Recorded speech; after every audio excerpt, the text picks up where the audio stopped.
Today we embark on a captivating journey through the annals of time, exploring the lives of four extraordinary women who left an indelible mark on history.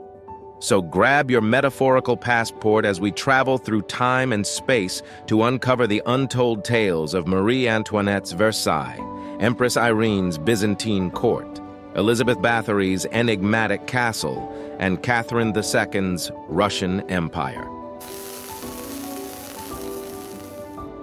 Marie Antoinette of Austria, the last queen of France before the Revolution, is often described as intelligent and libertine. She married King Louis XVI at the age of 14 in 1770, facing initial challenges in their intimacy due to an anatomical barrier called phimosis, which was later relieved by circumcision in 1777. Despite the country's financial crisis and public suffering, Marie Antoinette's extravagant spending on high fashion, luxuries, and gambling tarnished her image. The Flour War of 1775, triggered by high flour and bread prices, further damaged her standing. Her love for art and fashion fueled criticism during the Revolution, contributing to her profligate reputation. In the subsequent years, the Queen initiated changes in court customs, facing disapproval from the older generation. These changes included the abandonment of heavy makeup and the popular wide-hooped panniers. The repayment of the French debt remained a challenging issue, exacerbated by Foreign Minister Vergennes and Marie Antoinette's influence on involving France in Great Britain's war with its North American colonies. In 1783, pamphlets describing sexual deviance involving the Queen and her court friends gained popularity. Historians also speak of her lesbian relationships with English Baroness Lady Sophie Farrell of Bournemouth, who was a well-known lesbian of the time. The birth of her second son in 1785, 9 months after the return of her friend, the Swedish diplomat Count Axel von Fersen, fueled doubts about parentage and led to a decline in her public reputation. As the French Revolution erupted in 1789, the royal family faced supervision by revolutionary authorities. The execution of the king in 1793 marked a turning point. Marie Antoinette's attempts at politics, scorned by the court, intensified public scrutiny.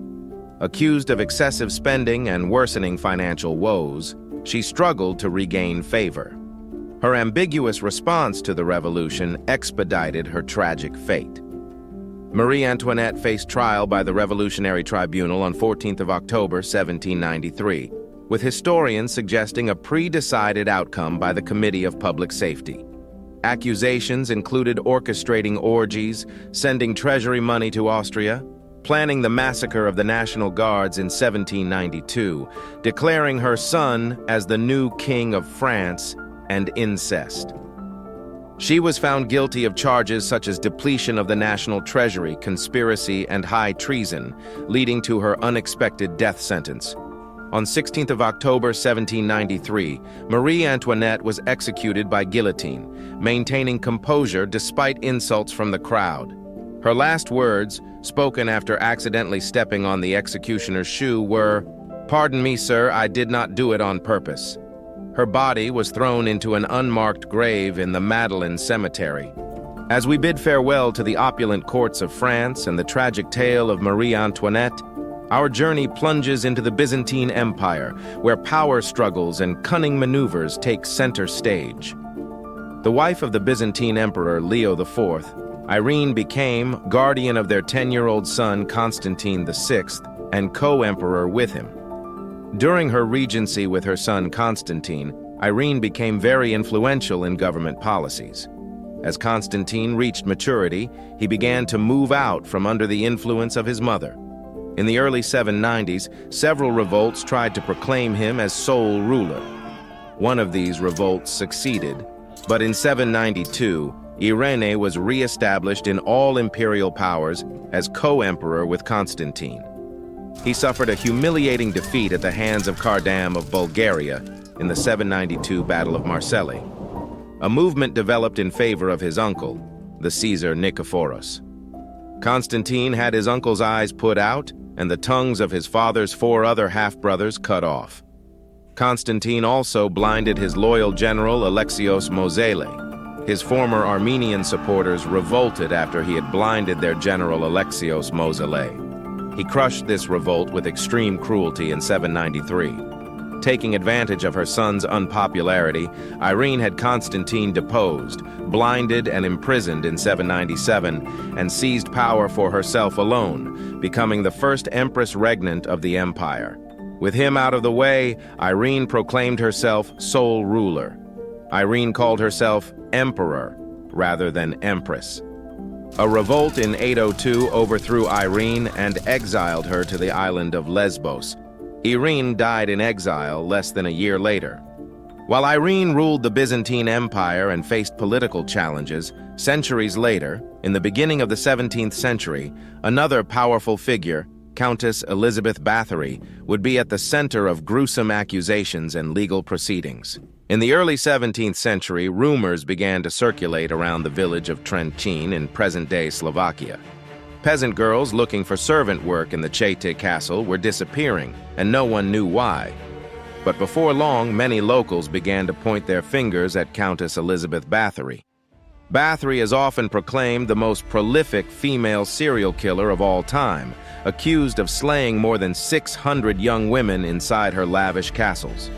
According to the contemporary reports and the stories told long after, Elisabeth Bathory tortured girls and young women in unspeakable ways. She allegedly burned her victims with hot irons, beat them to death with clubs, stuck needles under their fingernails, poured ice water over their bodies, and left them to freeze to death outside in the cold, covered them in honey so that bugs could feast on their exposed skin, sewed their lips together, and bit off chunks of flesh from their breasts and faces. Those horrific acts of violence and the sometimes supernatural legends that surround the crimes help define Elisabeth Bathory's terrifying legacy today. The most infamous accusation, the one that inspired her nickname, the Blood Countess, claimed that Elisabeth Bathory bathed in the blood of her young victims in an attempt to maintain a youthful appearance. But although this story is by far the most memorable, it's also extremely unlikely to have been true. According to historical records, Bathory's crimes took place between 1590 and 1610, with most of the vicious murders happening after her husband's death in 1604. Her first targets were said to have been poor girls and young women who were lured to the castle with the promise of servant work. Though previous accounts of the murder of peasant women had apparently been ignored, the claims in 1609 that she had slain women from noble families attracted attention. Her cousin, György Thurzó, Count Palatine of Hungary, was ordered by Matthias, then King of Hungary, to investigate. In 1609, Elisabeth Bathory and her servants were arrested on orders from Thurzó. Her servants were found guilty in 1611, and 3 were executed. However, Bathory herself was never punished, as Thurzó convinced King Matthias that it would harm the nobility and cause a scandal. Despite strong evidence against her, Bathory was spared from execution. She was imprisoned in the castle of Čete. On the evening of 20th August 1614, Bathory complained to her bodyguard that her hands were cold, whereupon he replied, "It's nothing, mistress. Just go lie down." She went to sleep and was found dead the following morning. Initially buried in the castle church, her body was later moved to her birth home at Exed due to local uproar. As we leave behind the haunting tales of the Blood Countess, let's step into the opulent world of Catherine II, where intrigue and scandal intertwine with the grandeur of the Russian Empire. Catherine II of Russia, known as Catherine the Great, stands as one of the most influential women in contemporary history. The Tsarina initiated a revolt against her husband, Tsar Peter III, who suspiciously died in prison a mere 186 days after ascending to power, without the opportunity to celebrate his coronation ceremony. Grand Duke Peter III, aside from being an alcoholic, showed a lack of respect for Russian customs and was delayed in consummating his marriage to Catherine. Surprisingly, this did not offend the Tsarina. In various letters, she expressed, "The Grand Duke was indifferent to me, but the crown of Russia was not, and there was something that made me believe that I would sooner or later become Empress of Russia."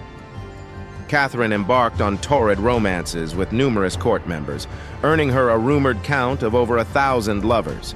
Some even suggest her friend, Countess Praskovia Bruce, served as the Empress's mistress taster.